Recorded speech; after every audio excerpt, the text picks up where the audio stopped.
ಆ ನೀರನ್ನೆಲ್ಲ ಮುಚ್ಕೊಂಡಾಗ ನಾವೇನ್ ಮಾಡ್ತಿದ್ದ ಬಿಂದಿಗೆನ ಮೇಲೆ ಕೆಳಗೆ ಮಾಡಿ ಆ ಸೆತ್ತೆ ಎಲ್ಲ ಸರ್ಕಳ ತನಕ ಆಮೇಲೆ ನೀರು ತಗೋತಾ ಇದ್ದು.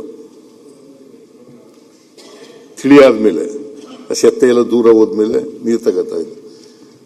ನಾನು ಮನೆಗೆ ಹೋಗ್ಬಿಟ್ಟು ಮತ್ತೆ ಬಂದವಾಗ ನೀರೆಲ್ಲ ಸೆತ್ತೆ ಎಲ್ಲ ಸೇರ್ಕೊಂಡ್ಬಿಡೋದು.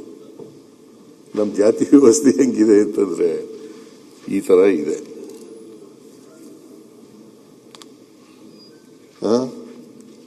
ಸ್ವಲ್ಪ ಸುಧಾರಣೆ ಮಾಡಿದಾಗ ಶಕ್ತಿಯೆಲ್ಲ ಜಾತಿ ವ್ಯವಸ್ಥೆ ಕಡಿಮೆ ಆದಾಗ ಕಾಣಿಸುತ್ತೆ, ಮತ್ತೆ ಸೇರ್ಕೊಂಡ್ಬಿಡ್ತದೆ. ಅದಕ್ಕೆ ಜಾತಿ ಹೋಗಿಲ್ಲ.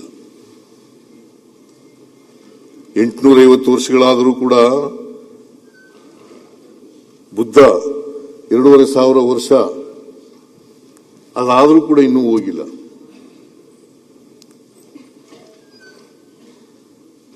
ಅವರು ಏನೋ ಹೇಳಿದ್ರು, ನಾವು ಎಂಥದ್ದು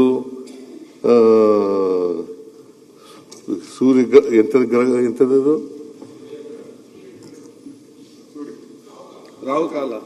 ರಾಹು ಕಾಲ ಗುಳಿಕ ಕಾಲ ನೋಡ್ಕೊಂಡು ಬಜೆಟ್ ಮಂಡಿಸಿದ್ದಾರೆ ಅಂತ. ನಿಜ. ಈಗ ನಿನ್ನಂತೆ ಅವ್ರ ಮಾತು ಕೇಳಬೇಕಲ್ಲಪ್ಪ.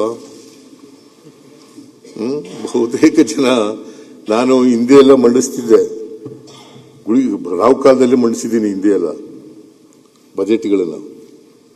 ಈಗ ಈ ಸಾರಿ ನಮ್ಮ ಆಫೀಸರ್ಸ್ಗಳು ಮತ್ತೆ ನಮ್ಮ ಮನೆಯವರೆಲ್ಲ ಹೇಳಿದ್ರು,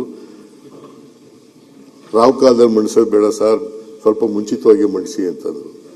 ನಾನು ಅವ್ರ ಬೆಲೆಗೂ ನಮ್ಮ ಡೆಮಾಕ್ರಸಿನಲ್ಲಿ ನಂಬಿಕೆ ಇಟ್ಕೊಂಡಿರೋನು ನಾನು.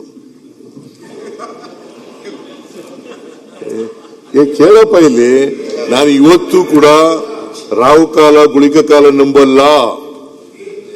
ಬಜೆಟ್ ಅದ್ರ ಪ್ರಕಾರ ಬಜೆಟ್ ಮಂಡಿಸಲ್ಲ. ಹಿಂದೆ ಎಲ್ಲ ಮಂಡಿಸಿದೀನಿ ನಾನು, ರಾಹು ಕಾಲದಲ್ಲಿ ಮಂಡಿಸಿದ್ದೀನಿ, ಬೇಕಾದ್ರೆ ತೆಗೆದು ನೋಡಿ. ಗುಳಿಕ ಕಾಲದಲ್ಲಿ ಮಂಡಿಸಿದ್ದೀನಿ. ನನಗೆ ನಂಬಿಕೆ ಇಲ್ಲ.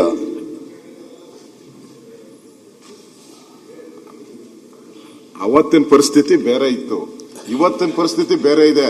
ಮುಂದಿನ ಬಜೆಟ್ ನೀವೇ ಮಂಡಿಸ್ಬೇಕಲ್ಲ, ಅದಕ್ಕೆ ಇದು ಕಾಲ ಎಲ್ಲ ನೋಡಿರೋದು. ಕಾಲ ಏನ ತಸ್ಮೇನ ಏನೋ ಹೇಳ್ಬೇಕು, ಸಂಸ್ಕೃತ ನಂಗೆ ಬರಲ್ಲ. ಅದಕ್ಕೆ ಕಾಲಾಯ ತಸ್ಮೇ ನಮ. ಅದಕ್ಕೊಂದು ಪೀಠಿಗೆ ಹಾಕೊಂಡಿದ್ದೀರ ಅಷ್ಟೇ, ಒಂದು ಸ್ಟೆಪ್ ಯಾವ ಪೀಠಿಗೆ ಹಾಕೊಂಡಿಲ್ಲ ಕೇಳ್ರಿ. ಇಲ್ಲಿ ನಾನು ಯಾವತ್ತು ರಾಹು ಕಾಲ ನೋಡಿಲ್ಲ, ಯಾವತ್ತು ಗುಳಿಕ ಕಾಲ ನೋಡಿಲ್ಲ, ಯಮಗಂಡ ಕಾಲ ನೋಡಿಲ್ಲ. ಯಾವತ್ತು ಸೂರ್ಯಗ್ರಹಣ ಇದೆಯಲ್ಲ, ಯುಗಾದಿ ಹಬ್ಬದ ದಿನ ಯಾರಾದ್ರೂ ಮಾಂಸ ತಿಂತಾರೇನ್ರಿ?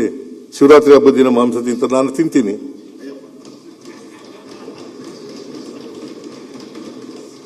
Nothing wrong. ಎಲ್ಲ ದಿನನೂ ಒಂದೇನೆ, ಹಬ್ಬ ಅಂತ ಮಾಡ್ತೀವಿ ಅಷ್ಟೇನೆ. ನಾನು ಈಗ